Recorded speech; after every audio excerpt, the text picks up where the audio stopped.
Hi, podcast listeners. Welcome to the A World of Difference podcast. We have so many guests on this show making a difference in our lives, making a difference all around the world with the expertise that they bring.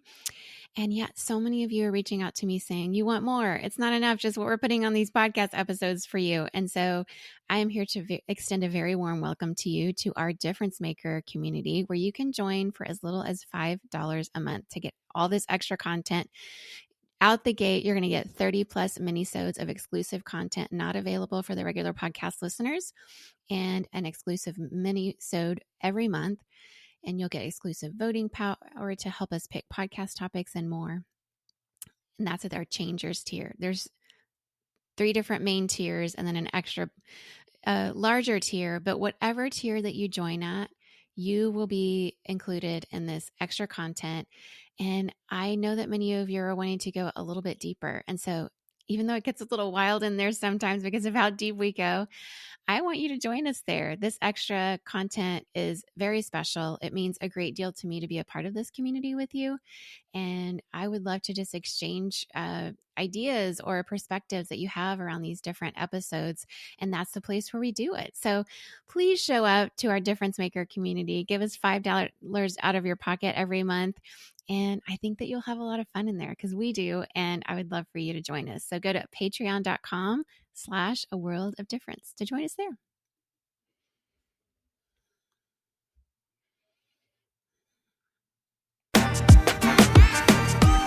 Welcome to the A World of Difference podcast. I'm Lori Adams Brown, and this is a podcast for those who are different and want to make a difference. Margaret Mead said, "Never doubt that a small group of thoughtful, committed citizens can change the world. Indeed, it is the only thing that ever has." Today, we're talking about change. And in this series, we're talking about change in every episode right now. But on this episode, I wanted to take a chance to just have a little conversation with you, myself, about change. We're going to talk about coping with change. We're going to talk about why change is something we must face, both good and bad. And we're going to talk about some of the things that I've learned along the way that have helped me. And I would really love to hear from each of you after you hear this episode about anything that you would add from your own perspective. I'd love for this to be an episode that you share with a friend, maybe that's walking through change, or a family member as you're walking through change together, as a way to help you have a conversation with your friends and family and loved ones about change itself. And I would love to hear back from you on your perspective and your thoughts around change. I also, before I did this episode, I was having dinner with my family, and I asked my oldest son to tell me what he thought about change. So I'm going to be sharing that in a little bit because he had some great insights. But first off, I just want to read a couple of quotes around change. There's a Spanish proverb that says, "A wise man changes his mind. A fool never will." Maya Angelou, the famous poet, said, "If you don't like something, change it. If you can't change it, change your attitude." And so we're going to talk a little bit about that today. How can we change our attitude about change? It's definitely something that comes our way on a daily basis in small ways, and then in our lifetime in big ways over and over again. When we think about it, welcome change isn't so much the part we struggle with, is it? You know, I welcomed the change of welcoming into our home each of our 3 children.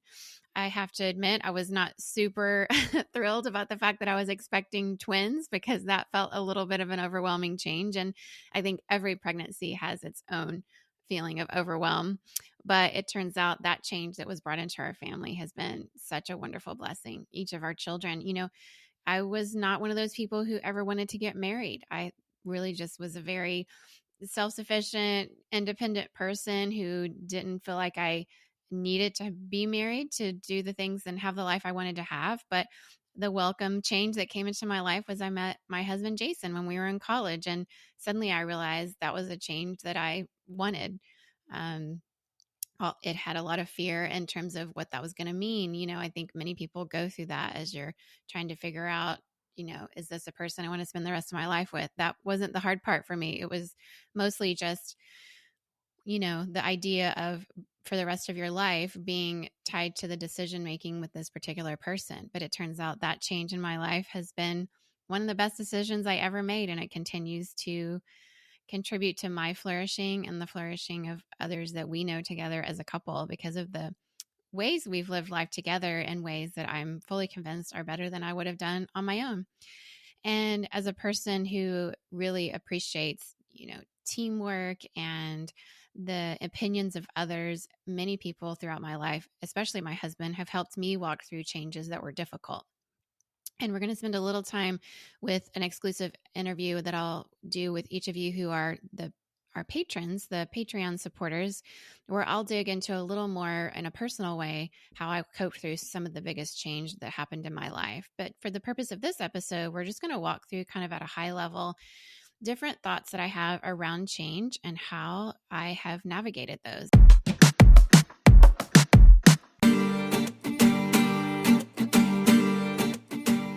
As many of you know, I'm a third culture kid, which means change was something that was a part of my life growing up quite a bit. Moving to new schools. I was in Costa Rica for part of my early, schooling in elementary school. And then when I was still in elementary school, I moved to Venezuela and I was in international school there. Anytime you grow up in international school, change is constant because people are constantly moving in and out for expat jobs. In some places really last for just 2 years, especially military families are often moving out and in every 2 years or so. And then, the missionary families are going on furloughs anywhere between 2 and 4 years at a time, and then coming back again, that kind of thing. And so change in terms of my friendships was, happening quite often, although I feel very blessed that I have had some friends that I've had ever since 5th grade when I first moved to Venezuela that are still people I consider friends. So change has been a part of my life for sure. So I had to, at a young age, learn what it meant to walk through change. And I picked up a few things along the way. And I would say in my career, I've had to learn a lot about change management and different leadership styles. Organizations do things, in their own unique way. Every culture has a different way. Every work culture, every organizational culture has a different way of handling change, and it has to be managed well. We all have been in situations where a change just kind of happened from the top down and it was very centralized and it was not sort of socialized, or as our Indonesian friends would say, you have to socialisasi something. You have to kind of have conversations before big changes roll out so that it kind of doesn't hit people as so difficult. And then often thinking about how change rolls out in an organization, if it's not welcome, is especially fragile and challenging and can really affect the morale of an organization.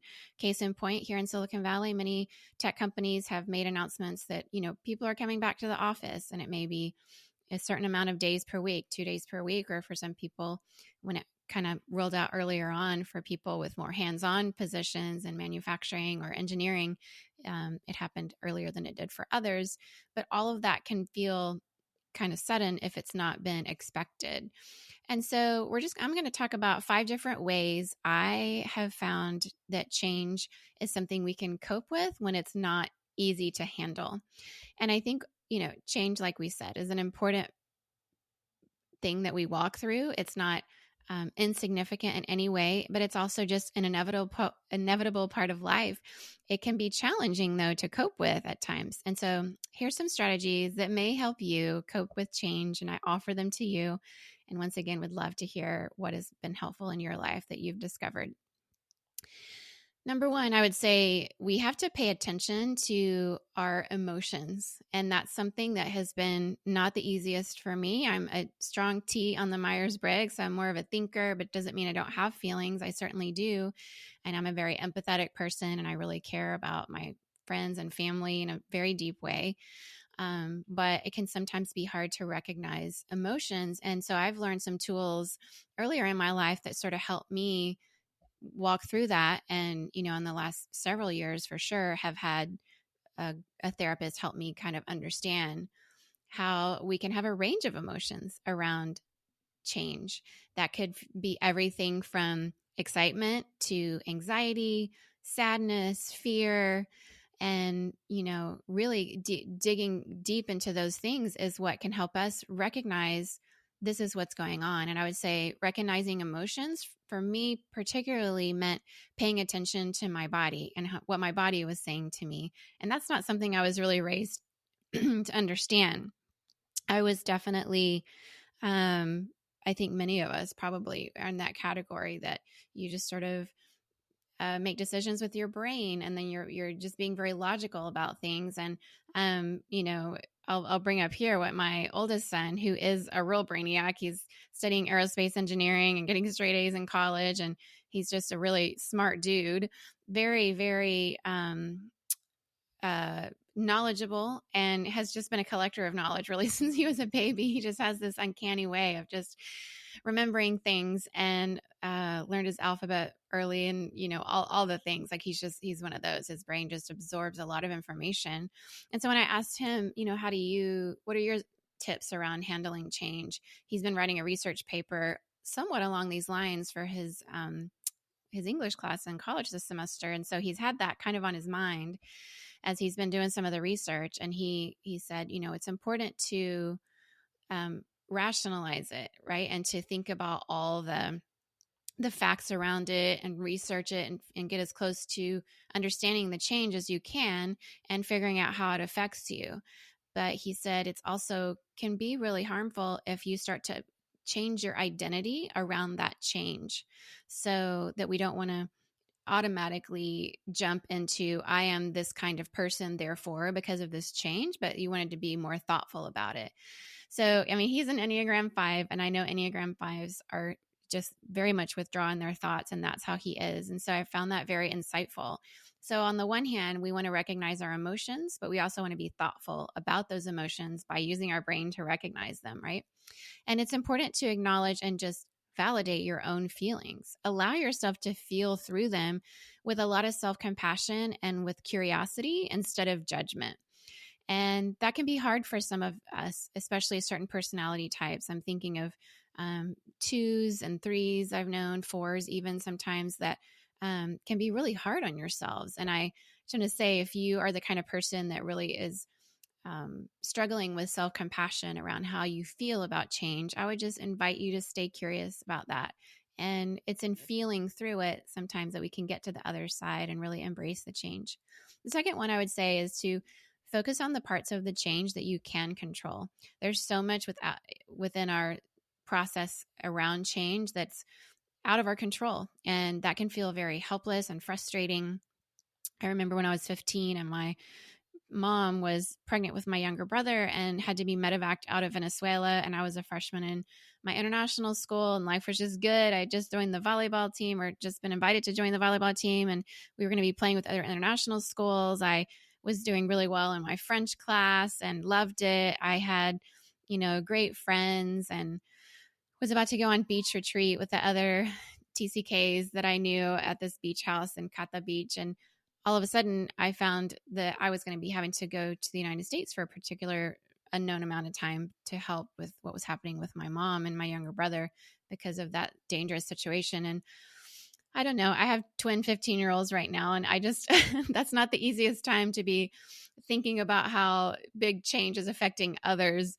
That level of the teenage years is mostly focused on how it affects you. But my parents were very kind and sent me to a therapist, and I only met with her once, but I remember very clearly what she said to me is, you have two choices around this change. Do you know what they are? And even at 15, I was like, yeah, we can do the easy way or the hard way. And that sort of just stuck with me until now. I just realized there's a lot I can't control about the situation. But I did start to focus on the things I could control. And that's really just been great advice for me. Change can often make us feel so out of control, but when we start to, work in the areas of our circle of control, such as how we react, how we respond, our attitude, we can start to take action and make plans, make strategic moves where we can, instead of feeling helpless, overwhelmed, and trapped. That feeling of being trapped is a horrible feeling. And I know, especially for those Enneagram 7s out there, which is my wing, I'm an 8 with a wing 7. Feeling trapped is just like a horrible feeling for 7s. And so focusing on what you can control can really change how you handle change itself. The third thing I would say is staying flexible and adaptable. Certain personality types are, find this easier than others. But one of the key things about coping with change really is this, and to stay open minded, embracing new opportunities instead of resisting them, staying curious about new opportunities. As a lot of times we react emotionally something new that's brought our way because of fear or not understanding it. And we're often afraid of what we don't understand and what the outcomes could be.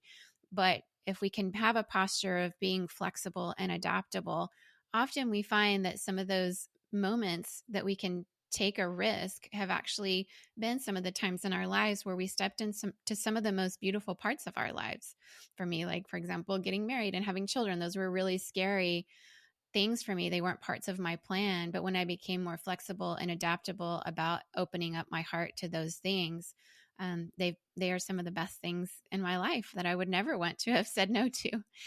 The fourth thing I would say is it's really important to have a practice of caring for yourself. So practicing self-care when change happens. I know that when my twins were born, I had been on a couple of months of bed rest, and then I had a 3-year-old at the time who was curious and wild and just learning and smart and like wanting to you know examine everything in the house like a little scientist all the time. And so it was a bit stressful to add 2 more babies and all the diapers and all the things going on.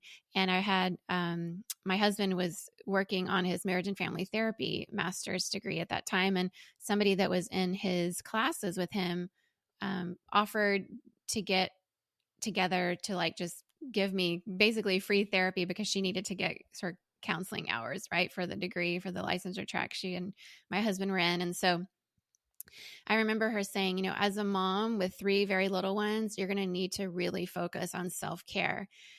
And I didn't know how to embrace that because, I mean, definitely change had come into my life and a double blessing, but also it brought a lot of exhaustion and stress. And so she was just very clear that, and it was good advice, but it was hard to receive because all I was thinking about was caring for these 2 little ones and then my 3-year-old. But she said, your body itself is their sustenance. I was, breastfeeding both of them and trying to be the full amount of nutrition for these 2 babies as I was nursing them at every couple of hours, And so she just said, practicing self-care is so important. And that has been something over and over again that I've had to work on. I know many moms do. We have a narrative in our cultures, many of them, that expects mothers to just constantly give and give and give to everyone, not only in their own family, but in the neighborhood and the community, at the PTA, and our churches, our faith-based spaces, and just volunteer for free. And so that can be really hard, especially for moms, to practice self-care. But when we have change come into our life, it's really, really important. And so here I am preaching to you about this because someone preached to me about it, and I have to preach this sermon to myself too.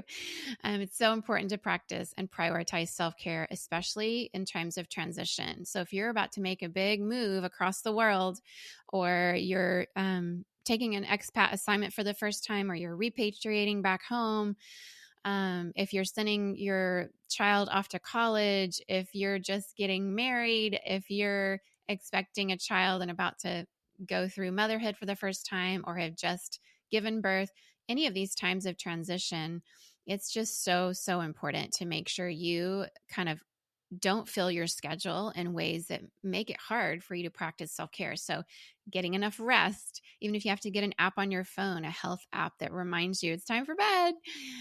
Thank you, iPhone. And to all of you who work on that, who might be listening, all my friends here in Cupertino and here that are working on the iPhone, we thank you for this app, this health app that, that reminds us to go to bed.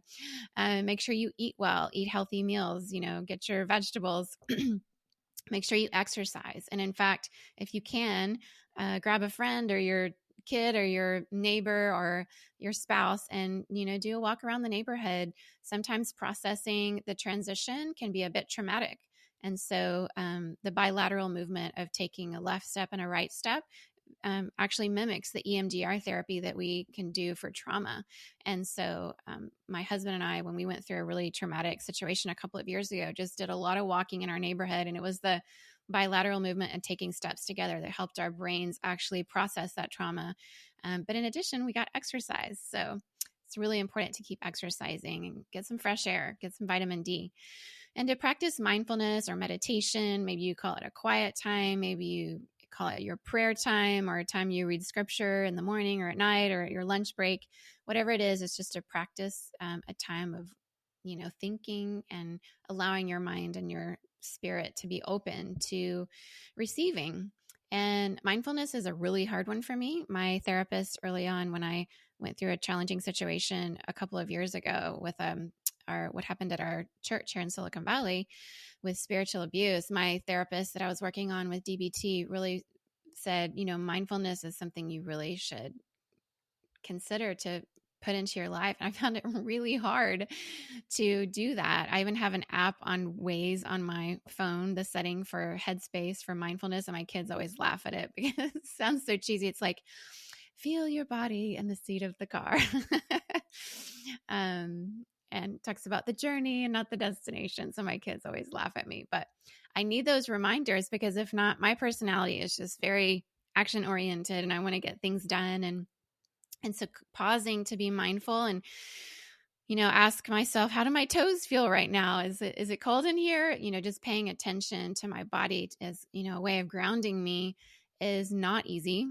If you find this easy, I would love tips on how this is working for you. So definitely reach out with those.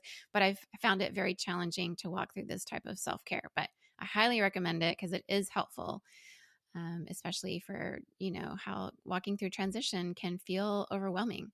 I know that one transition we went through was a very unexpected one a few years ago when we were leaving Singapore. And I remember the day I found out something had changed drastically in our situation there, and we were probably going to have to consider something different potentially. And I just felt like the floor fell out from underneath me. I felt like I was sort of on this spinning ball and kind of standing on it, and I couldn't figure out which way was north. It was just very, it can be a lot of disillusionment in times of transition where everything has been so stable and you love what life is like, but then suddenly this change seems like it's coming, and that is not always welcome. So this is an area where mindfulness can really help as you practice self-care. And lastly, I would say number 5 is seek whatever support you can. Change can make us feel isolated and alone, but make sure that people that care for you, that you have ways to reach out, like maybe just text somebody or send a WhatsApp to somebody across the world, or, start a little group on Twitter with just the particular people. What are those circles? I think that, people that you kind of care that are more close to you, or maybe start your own little, Facebook group or that's private, some way of just checking in during when a transition or time of change is really hard, because it's so easy to feel isolated. It's so easy to, especially if you're moving or if you have a situation where you live somewhere and a lot of other people are moving, it can be easy to start pulling away. This is something we learned as TCKs growing up, that even international schools that my 3 kids were in as TCKs, we would often talk about, is that when somebody's about to move, you start to pull away emotionally in your heart, both the person who's moving and the friends that are being left behind. And so everybody can start to feel isolated in that situation. And so it's really important to seek support from others and to continue to give your heart to the relationships you have. I mean, thank God for technology where we can stay in touch these days. Social media, for all its evils, is a way to still be in touch, right? And so different from back in the day when we had to write aerograms and wait, 2 weeks till they would get to someone, and then, after they got it, then they would write theirs and it would take 2 weeks to get back. So it was like a month. And I think I've mentioned this before on this podcast, but my husband and I, even in the 90s when we were dating and I was in Indonesia one summer and he was in the Philippines, he was writing me almost every day aerograms, and they were coming to the address of the family where they were sort of my host family. And so, we're that old that we were writing aerograms. But it's important to seek support from others during our times of change. And this may include just, talking to a trusted friend or family member. Joining a support group is also really helpful. And these can be online on Zoom. I'm in a sort of support group type thing right now for 9 months. We're in month 8. My husband's in one group with guys and I'm in a group with women, and it's through this center in Puerto Rico called Caneo.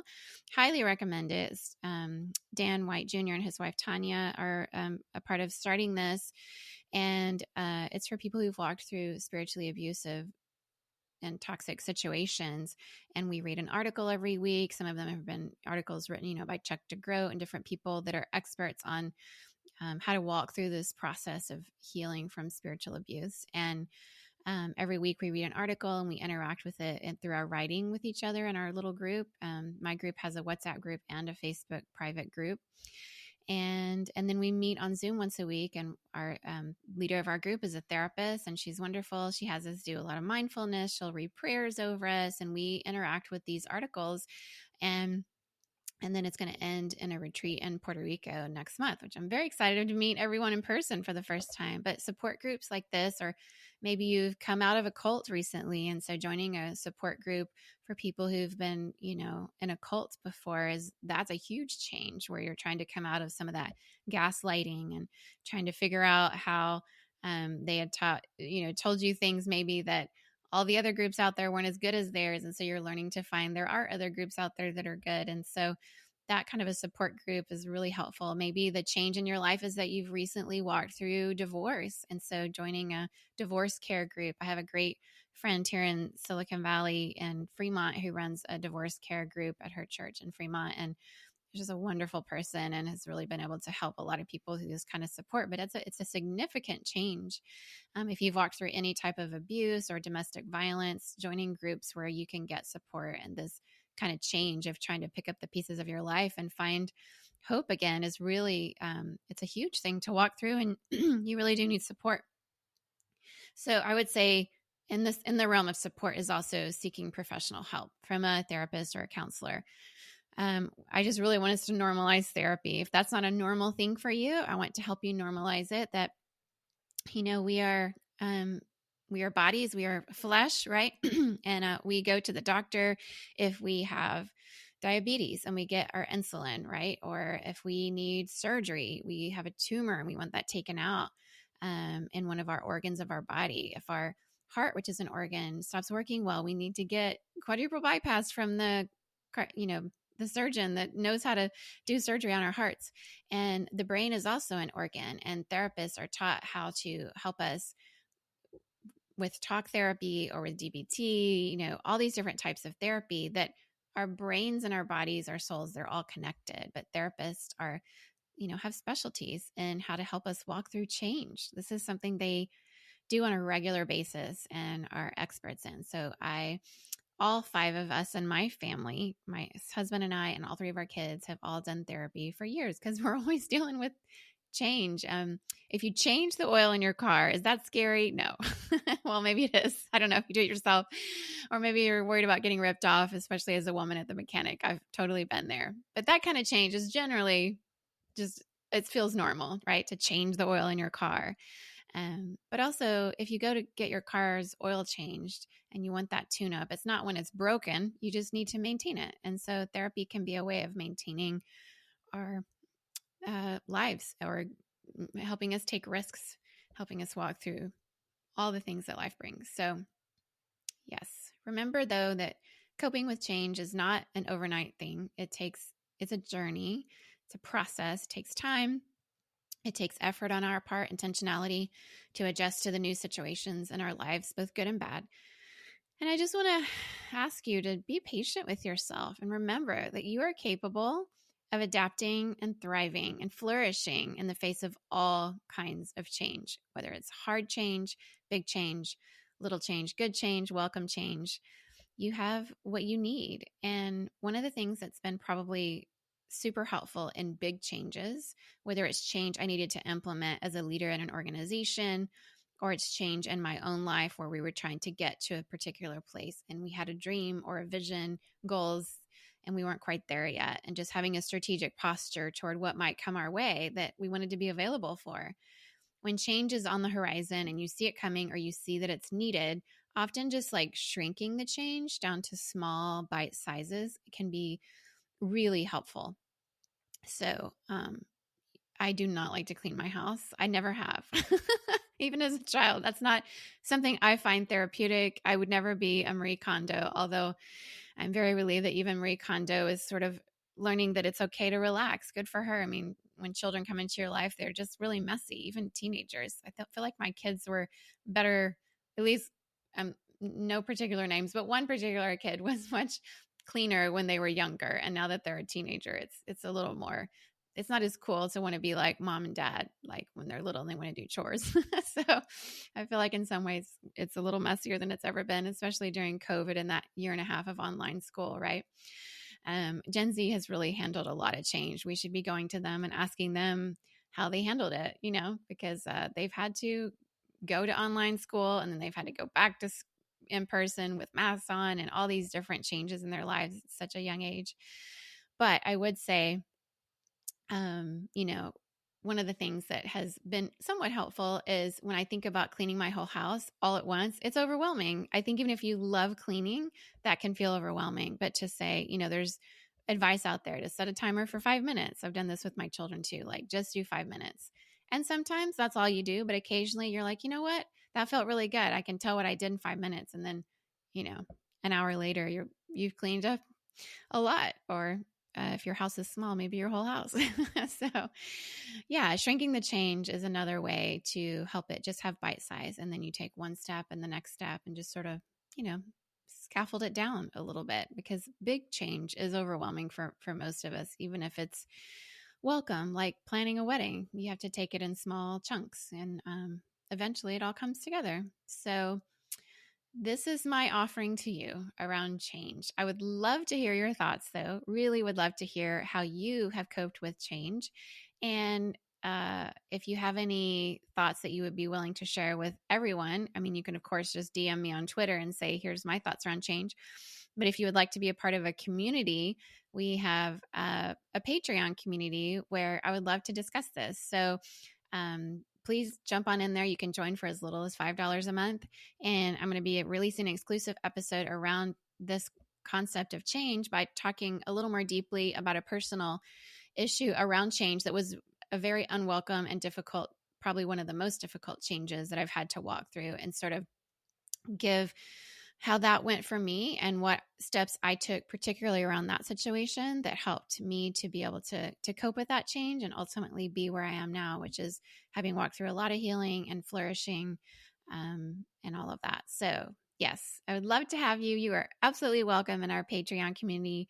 There's some great people in there, and I'd love to have a great discussion around change if you'd like to hop in. So yes, otherwise you can also just start the conversation over on Twitter if you're there, or in our Facebook group. I'm not as often in our Facebook group because Facebook has still taken over my Facebook page and commandeered that for a while. And it's just really hard to get it back because of all of their steps. It apparently happens to other podcast hosts on occasion too. So that's why we're a little more into our Patreon community right now. So I'd love to have you over there. And I'd love to give you some of the free merch that's there. If you stick with us for a little bit, you have options to get all kinds of fun stuff like mugs and t-shirts and tote bags and different things. So, and that Patreon community is also something that it means a lot to me because it helps me produce this podcast for you. And I really enjoy doing it. And I enjoy this community. You are such a bright spot in my week. I really enjoy each of you who listen. Shout out to the people last week who engaged with me on Twitter to let me know you really enjoyed last week's episode about the Samaritan woman, and even listened to it twice. I saw someone say that on Twitter, and shared it with people, and we're trying to talk to others about it in different ways. So I would love for this to be a podcast that you share with people around you as you're walking through change to help start conversations, and would love to know how it's going. This community is for you. And it really blesses me incredibly to have you in this community with us. So thank you for all the changes you're bringing around the world, the changes you're bringing into my life and into the life of others. And I just want to wish you all the very best as you continue to walk through change wherever you are in the world. All right, let us know how you're doing and how change is happening for you. And we'll talk again next week. Bye, everyone.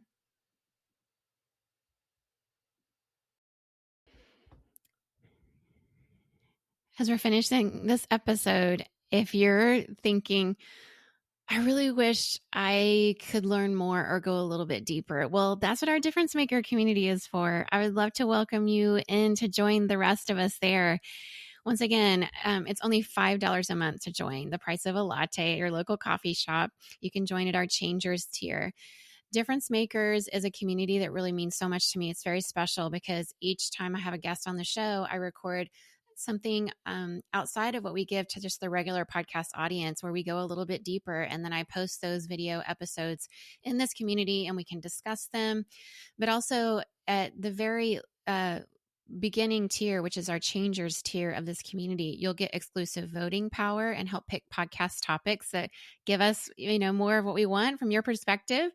You'll have access to exclusive 30 plus mini-sodes that aren't out there for the general public. And you'll get every month an exclusive monthly bonus mini-sode. At our Groundbreakers level, which is $10 a month, you can join and get all of that, but also priority access to submit questions to the podcast. And you'll get an additional 2 exclusive monthly bonus mini-sodes. And at our Trailblazers tier, which is $15 a month, the price of 3 lattes a month, you can get all of that, plus also 3 exclusive monthly bonus minisodes, and a patron shout out. So I would love for you to join us at any of those tiers. It'll help you come into this community, be in the midst of all of us, other difference makers, and we'd love to hear your perspective. I certainly would. It's a place to engage more with me and the audience around what you like, what you're resonating with, and once again, go deeper with each of our guests. So please join us in this membership community. I would love to hear your perspective and love to share this extra content with you. So show up at patreon.com/a world of difference.